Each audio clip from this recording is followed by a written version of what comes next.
शेतकरी बंधूंनो नमस्कार. मी बळीराम गाडेकर. आज आपण दिनांक 26 ऑगस्ट ते दिनांक 31 ऑगस्टपर्यंत राज्यामध्ये कोणत्याही विभागामध्ये किती तारखेला पाऊस होईल त्या बाबतीत आपला सविस्तर अंदाज देत आहे. तर शेतकरी बंधूंनो करूया सुरुवात. तर शेतकरी बंधूंनो, दिनांक 26 ऑगस्ट रोजी आपल्याला दुपारनंतर व रात्री इकडे पूर्व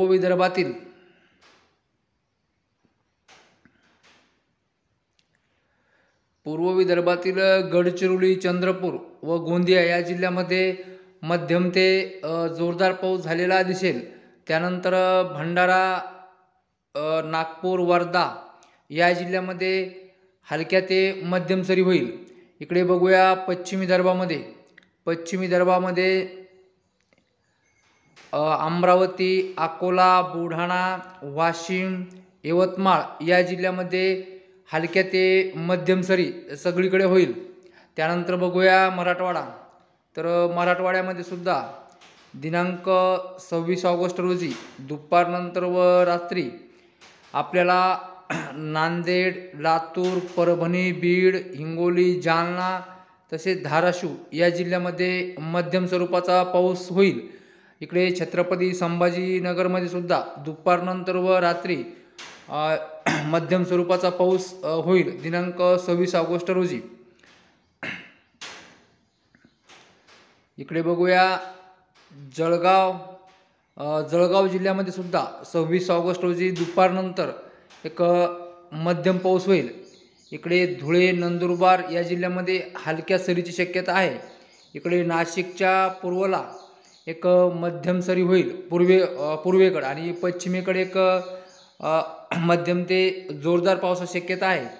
त्यानंतर इकडं कोकण किनारपट्टीमध्ये पालघर, ठाणे, मुंबई, रायगड, रत्नागिरी, सिंधुदुर्ग या जिल्ह्यामध्ये मध्यम ते जोरदार पावसाची शक्यता आहे. त्यानंतर इकडे अहिल्यानगरमध्ये मध्यम सरीची शक्यता आहे. पुणे जिल्ह्यामध्ये सुद्धा पूर्वेकडील भागामध्ये एक हलक्या ते मध्यम सरी होईल. पश्चिमेला मध्यम ते जोरदार पाऊस होईल.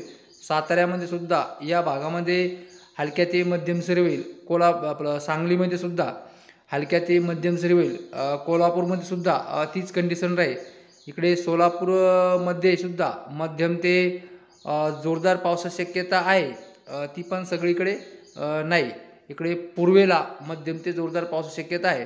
तर आता बघूया दिनांक 27 ऑगस्ट ते दिनांक 28 ऑगस्ट काय परिस्थिती राहील ती. तर शेतकरी बंधूंनो, दिनांक 27 ऑगस्ट दुपारनंतर व 28 ऑगस्टला दुपारपर्यंत आपल्याला इकडे पूर्व विदर्भामध्ये गडचिरोली, चंद्रपूर, वर्धा, नागपूर या जिल्ह्यामध्ये मध्यम ते जोरदार पाऊस झालेला दिसेल. भंडारा, गोंदियामध्ये हलक्या सरी होईल. त्यानंतर पश्चिम विदर्भामध्ये आपल्याला बुलढाणा, वाशिम, यवतमाळ, अकोला या जिल्ह्यामध्ये एक मध्यम पाऊस होईल. इकडे अमरावतीमध्ये सुद्धा उत्तरेला एक मध्यम पाऊस होईल. त्यानंतर जळगाव जिल्ह्यामध्ये सुद्धा आपल्याला 27 तारीख ते दिनांक 28 तारीख या 2 दिवशी मध्यम ते जोरदार पाऊस होईल. धुळे जिल्ह्यामध्ये मध्यम पाऊस होईल. नंदुरबारमध्ये सुद्धा मध्यम पावसाची शक्यता आहे. इकडे मराठवाड्यामध्ये छत्रपती संभाजीनगर, बीड, लातूर, धाराशिव, नांदेड, परभणी, जालना या 8 जिल्ह्यामध्ये दिनांक 27 ऑगस्ट ते दिनांक 28 ऑगस्ट 2 दिवस आपल्याला सगळीकडे मध्यम पाऊस झालेला दिसेल. त्यानंतर इकडे सोलापूरमध्ये मध्यम ते जोरदार पाऊस झालेला दिसेल. इकडे अहिल्यानगरमध्ये दिनांक 27 तारीख ते दिनांक 28 तारीख या 2 दिवस मध्यम पाऊस झालेला दिसेल. त्यानंतर पुणे जिल्ह्यामध्ये सुद्धा 27 आणि 28 ऑगस्ट रोजी आपल्याला सगळीकडे मध्यम पाऊस झालेला दिसेल. इकडे साताऱ्यामध्ये सुद्धा तीच कंडिशन राहील. इकडे सांगली, कोल्हापूरमध्ये सुद्धा तीच कंडिशन राहील. इकडे कोकण किनारपट्टीमध्ये पालघर, ठाणे, रायगड, मुंबई, रत्नागिरी या जिल्ह्यामध्ये सुद्धा आपल्याला मध्यम ते जोरदार पाऊस झालेला दिसेल. नाशिकमध्ये सुद्धा एक मध्यम पाऊस झालेला दिसेल 27 आणि 28 ऑगस्ट रोजी. तर आता बघूया दिनांक 29 आणि 30 ऑगस्ट रोजी एकूण काय परिस्थिती राहील ती. तर शेतकरी बंधूंनो, दिनांक 30 आणि 29 ऑगस्ट रोजी आपल्याला 29 ऑगस्टला दुपारनंतर व 30 ऑगस्ट रोजी दुपारपर्यंत इकडे पूर्व विदर्भामध्ये 6 जिल्ह्यामध्ये गोंदिया, गडचिरोली, चंद्रपूर, भंडारा, नागपूर आणि वर्धा या 6 जिल्ह्यामध्ये मध्यम ते जोरदार पाऊस झालेला दिसेल. त्यानंतर पश्चिमी विदर्भामध्ये अमरावती आणि यवतमाळ या जिल्ह्यामध्ये मध्यम ते जोरदार पाऊस झालेला दिसेल. इकडे अकोला, वाशिम, बुलढाणा या जिल्ह्यामध्ये हलक्या सरी शक्यता आहे. त्यानंतर हिंगोली मराठवाड्यामध्ये जर म्हणलं तर छत्रपती संभाजीनगरमध्ये 29 आणि 30 तारखेला नुसते ढगाळ वातावरण राहून किंचित ठिकाणी हलक्या सरी होईल. तसेच जालना जिल्ह्यामध्ये सुद्धा बहुतेक ठिकाणी हलक्या सरी होईल 29 आणि 30 तारखेला. त्यानंतर बीड जिल्ह्यामध्ये सुद्धा किंचित ठिकाणी एक हलक्या सरी होईल. परभणी जिल्ह्यामध्ये बहुतेक ठिकाणी एक मध्यम सरी शक्यता आहे. नांदेडमध्ये सुद्धा, लातूरमध्ये आणि धाराशिवमध्ये सुद्धा 29 आणि 30 तारखेला बहुतेक ठिकाणी मध्यम सरी शक्यता आहे. तर इकडे जळगावमध्ये जर म्हणलं आपण तर किंचित ठिकाणी हलक्या सरी आणि धुळे, नंदुरबारमध्ये एक ढगाळ वातावरण राहील आणि किंचित ठिकाणी स्थानिक हलक्या सरी होईल, सगळीकडे नाही. इकडे नाशिकमध्ये जर म्हणलं तर नाशिकमध्ये सुद्धा रिमझिम पावसाची शक्यता आहे 29 आणि 30 तारखेला. त्यानंतर अहिल्यानगरमध्ये सुद्धा तीच कंडिशन राहील, रिमझिम पाऊस होईल 29 आणि 30 तारखेला. त्यानंतर पुणे जिल्ह्यातसुद्धा रिमझिम पाऊस, साताऱ्यामध्ये सुद्धा हलक्या ते मध्यम सरी व सांगलीमध्ये, कोल्हापूरमध्ये सुद्धा हलक्या ते मध्यम सरी होईल. सोलापूरमध्ये किंचित ठिकाणी हलक्या सरी होईल. त्यानंतर कोकण किनारपट्टीमध्ये आपल्याला पालघर, ठाणे, मुंबई, रायगड, रत्नागिरी, सिंधुदुर्ग या जिल्ह्यामध्ये सुद्धा मध्यम ते हलक्या सरी होईल दिनांक 29 आणि 30 तारखेला.